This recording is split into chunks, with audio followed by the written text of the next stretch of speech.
a lot of fun yesterday. We really did. Well, today I will be talking about the power of being focused, right? Focus is really, really important to us.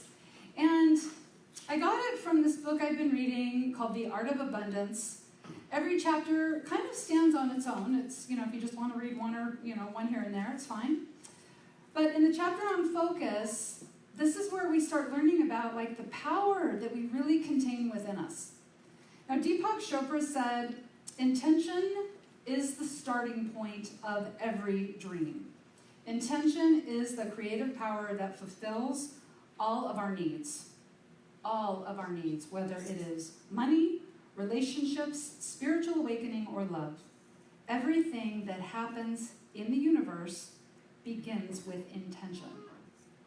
Now, in the biblical story of creation, what we hear from this story is, first thing, let there be light. This is the power of the word. The word is the intention. And then let there be light is the command of what will be. And there was light. There wasn't a motorcycle. There wasn't a bluebird. It was light. The command, let there be light, brought about light, because that is the power of our focus on our intentions. We create then in our life the experiences we say we're going to create. Now, the premise of this idea of being focused, and this is from the book, is that your mind is the most powerful ally you could possibly have in creating a life of abundance, purpose, and meaning. But the mind needs direction. And there's good news behind this. The mind needs direction, but you are an energy director. You are an energy director. You were born. You were designed to direct energy. You were designed for it. So, you are the energy director, and as such, the more you focus on your intentions, the more effectively you can access and use the principles of abundance. Now, have you ever heard the saying, the mind is a terrific servant, but a terrible master? See, when we lack focus, we start sending our energy out into all directions. And I have this experience every single day of my life because I feel like I always have 12 things I'm doing at one time.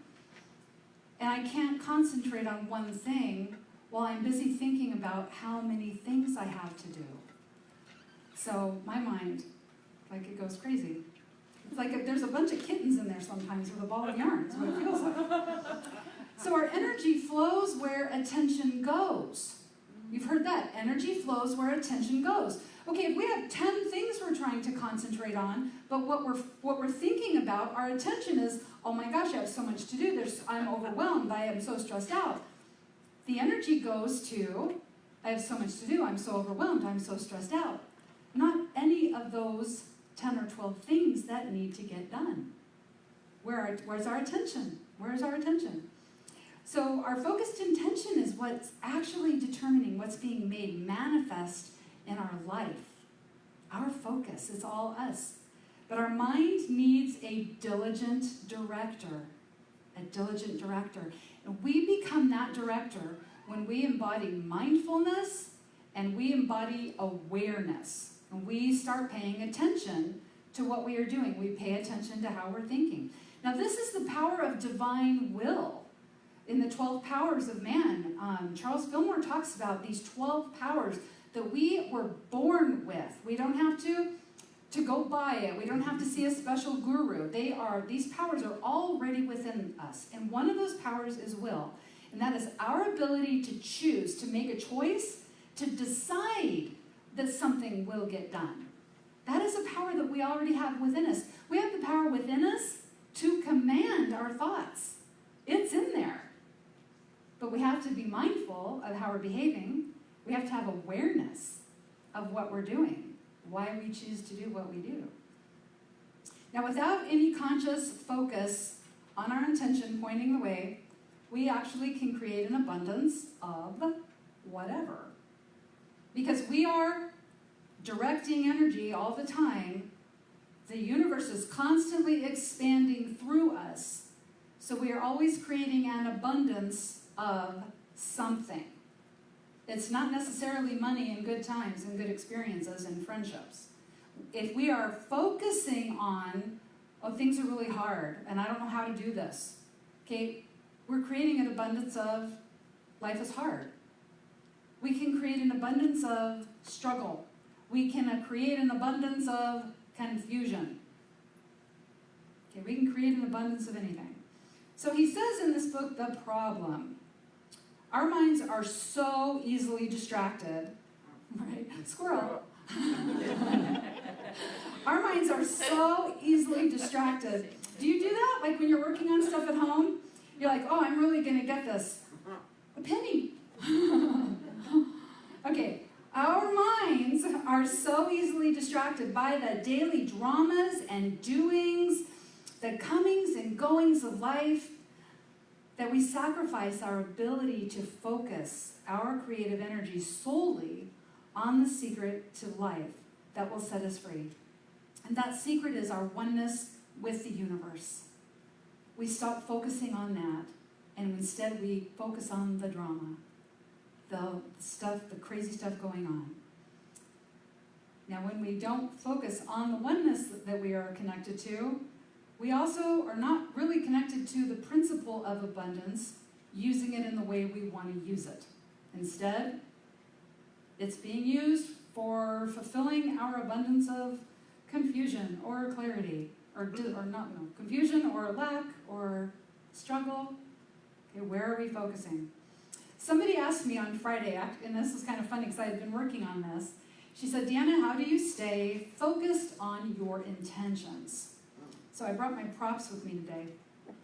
I write it down. Okay, in this book, on a monthly basis, I write down what I'm going to create over the week or over the month. So there's like 12 months in here so far, because I started it last year. I also have cards. I write stuff down on cards, and I carry them around with me. Because if you don't write it down, you don't think about it, you're not focused on it. Now, I also have a calendar, this bright yellow thing, that I write down my daily things. Now, I've tried just remembering what I want to focus on. I've tried remembering the things that can be done, and I end up sitting in front of Netflix until I can figure out what I was planning on doing for the day. Okay, so I write it down because, again, I always have 12 things going on at one time, and if I don't have like a schedule to follow, I don't get anything done.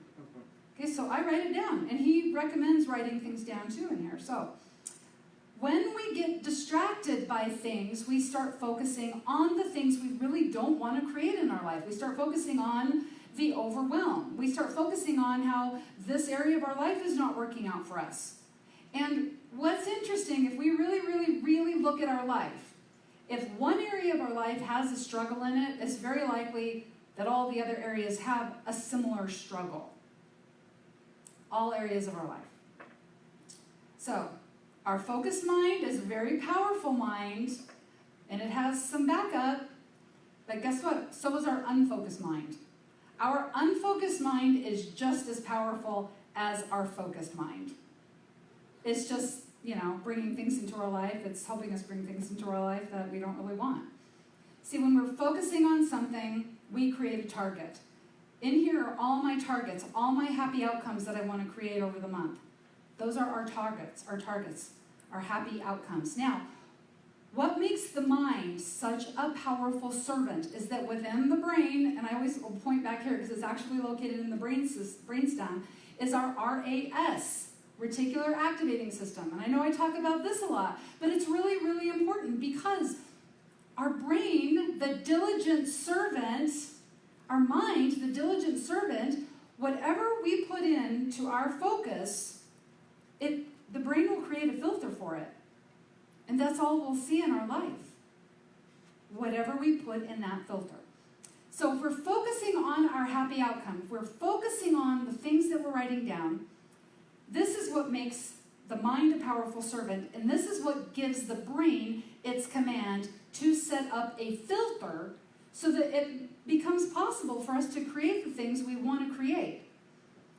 When we have a filter for our happy outcome, we start receiving solutions to get into that happy outcome, to create whatever that experience is, our brain has created a filter to move us in that direction.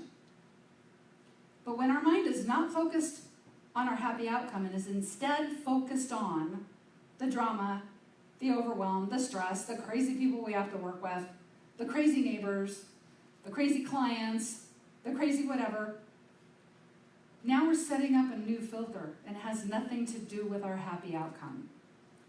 So I'm going to give you an example. Say there are two people, they don't know each other, and they want to take a vacation. They both decide, I want to spend a week at the beach. A week at the beach. So the first person says, well, do I want to go to San Diego or Monterey? Well, I don't know. Both those places are really expensive. All the beaches are expensive. Why are all the beaches so expensive? And they're really crowded too. And I know I could buy like a lunch here for like $6 or $7 at the beach. It'll probably be $25. I don't even know if I have vacation time.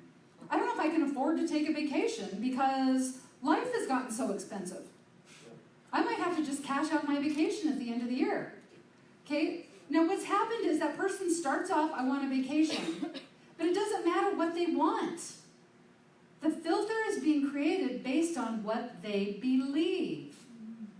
So now the filter is created. This will be hard. This will be expensive. Everything's so expensive. See, if you set up a filter that a vacation is expensive, you set up a filter that everything is too expensive. So somebody with that filter, now they go to the store. Eggs are so expensive. Milk is so expensive. When did tuna fish get so expensive? It's the filter. Now you have the other person. The other person wants a vacation too. They say, I want to go to the beach. Do I want to go to Monterey? Do I want to go to San Diego? I want to go to Monterey. I like the northern beaches better. Not into sunbathing. In fact, I want to sit on the beach and I want to meditate and I want to wrap up in a little sweater. And I want to have a cozy blanket. Do I want to stay in a bed and breakfast? Do I want to stay in a motel? Maybe I need to check out an Airbnb. They've created a whole different filter. Now, they may still want to spend their money wisely, but they won't say, oh my gosh, everything's so expensive. What will come through their filter is, well, if I stayed at this Airbnb, I would be saving money. I could actually stay at the beach an extra day. And with an Airbnb, look, it has a mini kitchen. I could take some of my own food. That's great, because I don't really like eating out 4 or 5 meals. Second breakfast. But I don't want to eat out 3 meals. This is a different filter. This is a different filter. Two people want the same thing, but they have two different filters because our filter is not based on what we want. It's based on what we believe. The principle behind this is math now. We're going to do some math. Intention plus attention. Intention plus attention times our belief equals our manifestation. Equals our manifestation. Energy follows the path of least resistance. What you train your mind to obediently focus on establishes that path. This is the extremely impartial law of attraction in action. Now, the law of attraction is impartial. It is not going to say, are you sure? You're not going to like how that turns out. It's not going to say that. Okay, so the path of least resistance. It doesn't matter what you want to create. It's about what you believe. Okay, so for our vacationer number 1, the path of least resistance is actually staying focused on how everything's too expensive. That's the path of least resistance. That's where they naturally go because of the filter. Well, the other person who wants to vacation in Monterey for a week, their path of least resistance is actually to create that vacation. That vacation will happen because they have a filter where the brain, the diligent servant, is going to be like, yeah, you should check out this. You should go online here. You heard those people over there talking about their Airbnb experience. You heard this person over here talking about, like, whatever. But you will start hearing things that are connected to what you want to create. You've all done this already. Like, you've been thinking about something, and then you overhear a conversation that's related to that. You're thinking about something, and then you see, like, something on social media related to it, right? And you're like, whoa, that's a coincidence. Whoa, that's a synchronicity. Well, it's your brain's filtering system is what it is, right? It's a synchronicity. But see, If you had a different filter in place, you wouldn't notice the synchronicity. You wouldn't notice it. So there's a big difference in how we experience our life determining on the filter. What are we focusing on, right? That's what our filter is. So it's our filter that determines the path of the least resistance. It is our filter that determines that flow of energy. Energy flows where our attention goes. It's all in the filter. Okay, so you might have a filter or you might have a desire that looks like, I want to meet new people. But then you say, but I'm an introvert and I'm a homebody, but I really don't like meeting new people. It's scary to me. That happens, okay? But if you say, I want to meet new people, but I'm an introvert and people scare me, but, well, people here are actually kind of friendly and there is food and I can dress comfortably here. Okay, maybe this wouldn't be so bad. 2 different filters. 2 different filters. I want to make more money. That's something a lot of us say, I want to make more money. But if that is followed up with, but I'm not smart enough or educated enough, well, everybody's already doing what I want to do. There's no room for me to bust into this market. Man, that's going to be hard. That's a filter for hard. This is going to be hard. Don't even try. You're not smart enough for that. Just go home. Okay, but if you say, I want to make money, I do have natural talents. In fact, I have people always asking me to help them with this such and such because I'm naturally talented in that area. And I do get a lot of bright ideas. I am full of bright ideas. I'm going to start writing down all my bright ideas. Man, I'm really excited to do this now. That's a different filter. You'll have a different experience if that's what you choose. I want to experience vitality. And these are ones I heard a lot when I worked as a healer. I'm tired and old and stressed. If I heal, there will be more things expected of me. My family will expect me to do stuff. My friends will want me to do stuff. My community will want me to volunteer. And right now I can say no to everything because I don't feel good. Okay? Or we could say, I want to experience vitality. I want to feel peace in my body. Because when I feel peace in my body, I feel authentic and I feel more in line with my divine nature. And I receive divine direction. And it's okay for me to say yes to the things I want to say yes to. And it's okay to say no to the things I don't want to do. I don't have to use a whatever as an excuse to not have to do it. I can say yes to life right now. Different filter. So we meet resistance. We only meet resistance when what we want is not in congruence with what we're saying all the time. Because the filter that we create will take us away from that desired outcome. The filter will move us off course. When we are experiencing resistance, we fail to do something, and this is important for us to do. This is important to remember. Between here and then here's our happy outcome, this is getting our happy outcome into our life.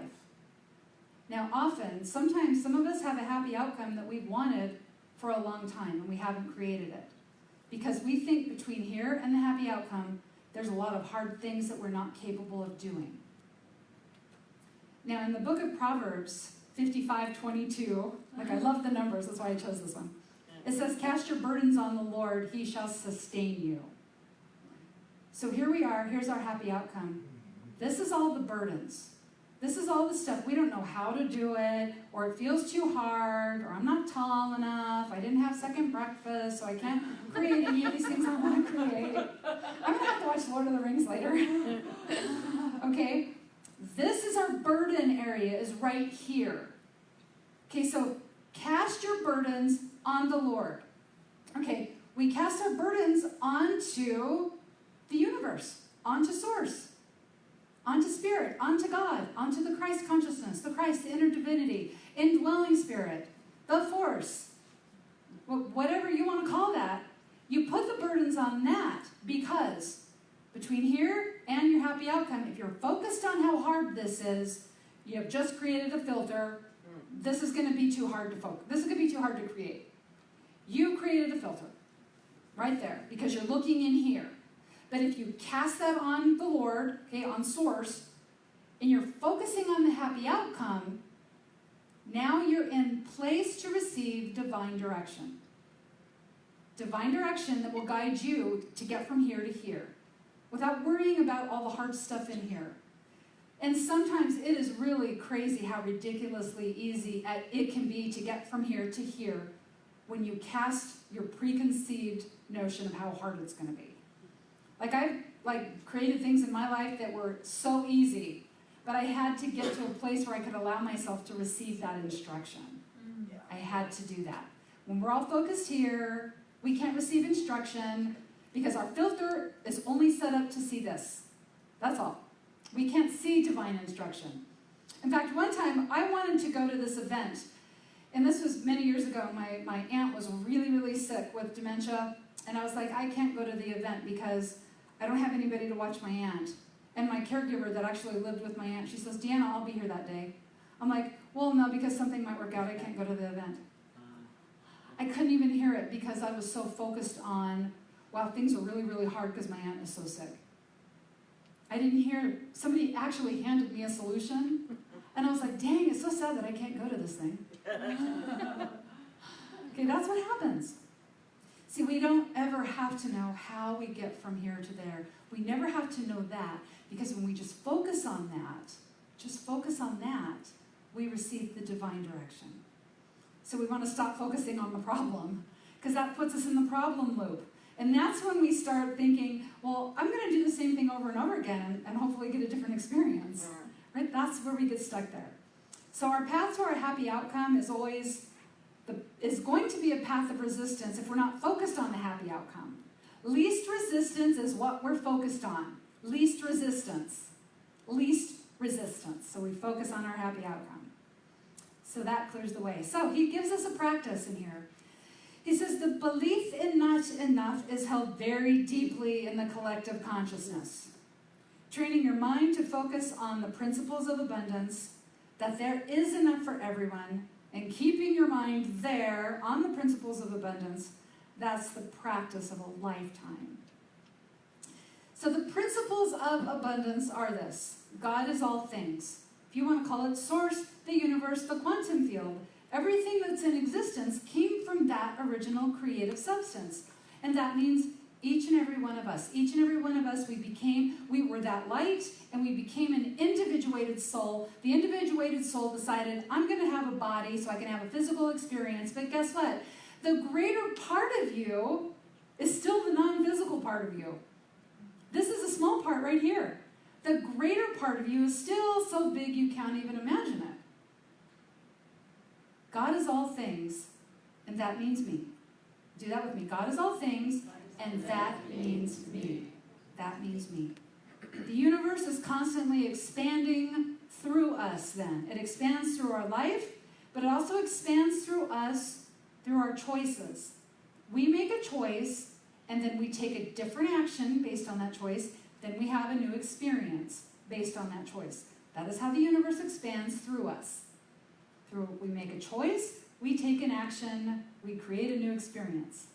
That's the universe expanding through us. Now, I've heard people tell me, and I used to say this, oh, but I'm not a very powerful manifester. You know, I keep creating a bunch of crap in my life instead of the good stuff. I was like, no, you are an amazing manifester. You're just terrible at focusing on something. Okay? Every single person in this room, all of us, every one of us, we are amazing manifestors. Our life right now, to this point, we've created. We have created. Now imagine what you could do with focus. Imagine what you could do if you knew what you wanted and you wrote it down and you read it a few times a day and you kept focusing on it. That's the power of a vision board, right? People make vision boards, and it's not only making the vision board, it's having a focus on that vision board. There's a trip to the beach on this vision board. I have a vision board, and it has Stevie Nicks and this gal named Lisa, I forget her last name, but she's like a real popular motivational speaker. Lisa Nichols, thank you. Thank you. And so they're both on my vision board, and I made this vision board in 2009, and I put, I am a musical minister. And here I am, and I play guitar and sing, and I also minister. Wow. I didn't know, like, what I was getting into. No, it's really fun. It's really fun. But see, that vision board was something, there were other things on it too, but we were creating because of our focus. Things don't magically happen because we made a picture of it. We have a focus on that. The focus sets up a filter. Our brain, our mind, the diligent servant, puts everything related to succeeding in that into our filter so we see it. So Don Miguel Ruiz says that if, and he says it in this book actually, the Dennis Jones, he says that Don Miguel Ruiz, the author of the Four Agreements, says, stalk your thoughts. This means pay attention to our thinking, to our actions. Like, why did we just do what we're going to do? Why did we do that? Are we affirming our worthiness or not? Now, we always know when we do something, we know if we made a choice based on fear and lack, or did we make a choice based on enthusiasm and excitement? We know, because we'll feel that. So we want to pay attention to why did we just do what we do? Why did you do the last thing that you did? Why? Okay, so he gives a bunch of things that you can do to like have a more powerful focus. He says, pay attention to your thoughts, stalk them, and know why you chose what you chose. And then have a clear goal. Write that clear goal down. What is your goal? What is your happy outcome? What's an experience that you would like to create in your life in the next month, in the next 3 months, 6 months, a year, 3 years? You can have a bunch of happy outcomes. And be realistic about your happy outcome.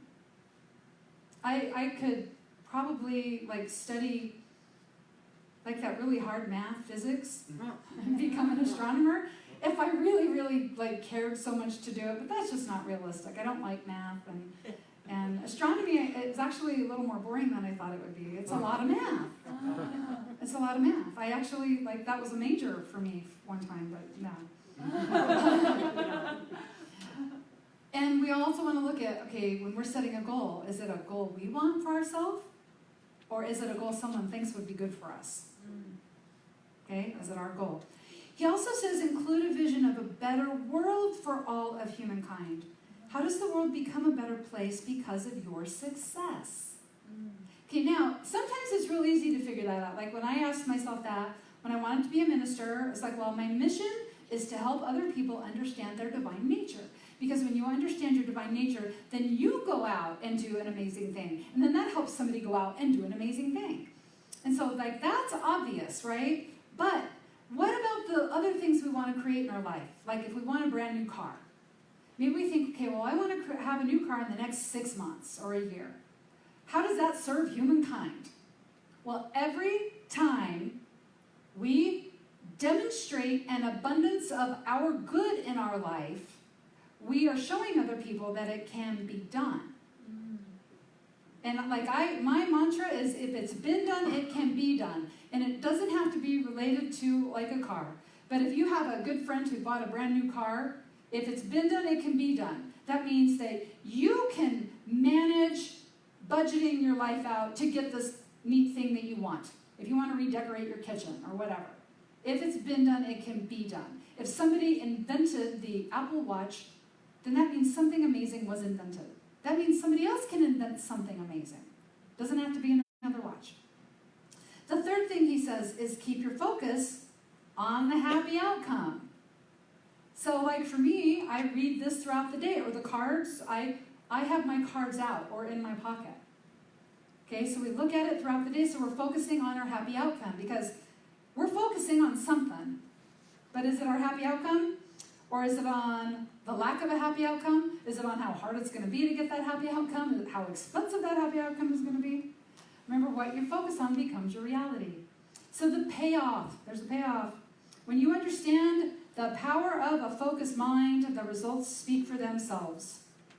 Arriving at your chosen destination of an abundant life is a given when you establish and maintain a disciplined, focused mind.